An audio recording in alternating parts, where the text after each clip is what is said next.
यह एक ठंडी और सुनसान रात थी जब अजय अपने दोस्तों के साथ एक पुराने वीरान मकान में गया।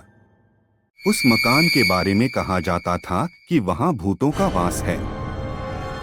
गांव के लोग उस जगह से दूर ही रहते थे, लेकिन अजय और उसके दोस्त मजाक में वहां रात बिताने का फैसला कर चुके थे।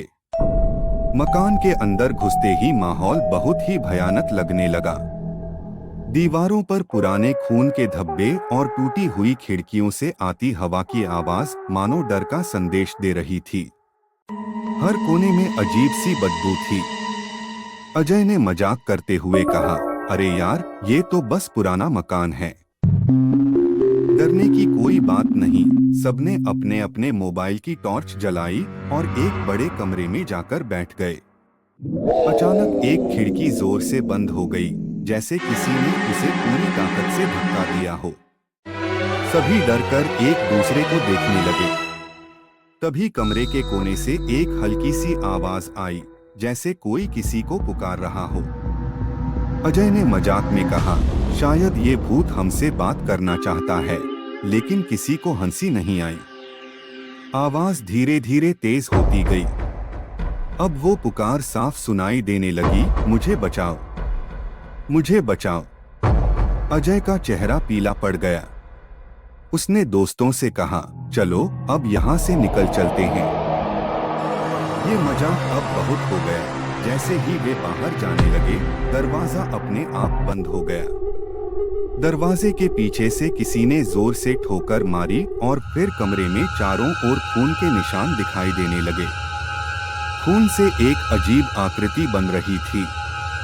वह आकृति धीरे धीरे इंसानी रूप लेने लगी। एक महिला की भूतिया परछाई उनके सामने खड़ी थी।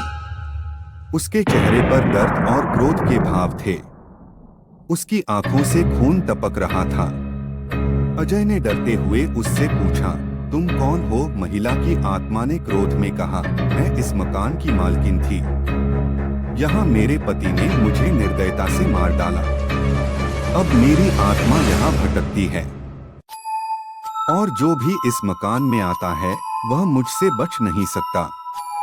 तुम सबने मेरी शांति को भंग किया है, अब तुम इसकी सजा पाओगे। इतना कहने के बाद उस आत्मा ने हवा में हाथ उठाया और अचानक कमरे की छत से तेज आवाज के साथ एक बड़ा झूमर गिरा। अजय के दोस्त उसमें दब गए। चारों ओर खून फैल गया। अजय ने चिल्लाते हुए दरवाजा खोलने की कोशिश की, लेकिन वह नहीं खुला। उसने खिड़की से कूदने की कोशिश की, पर जैसे ही वह खिड़की के पास पहुंचा, वह महिला की आत्मा उसके सामने आ गई।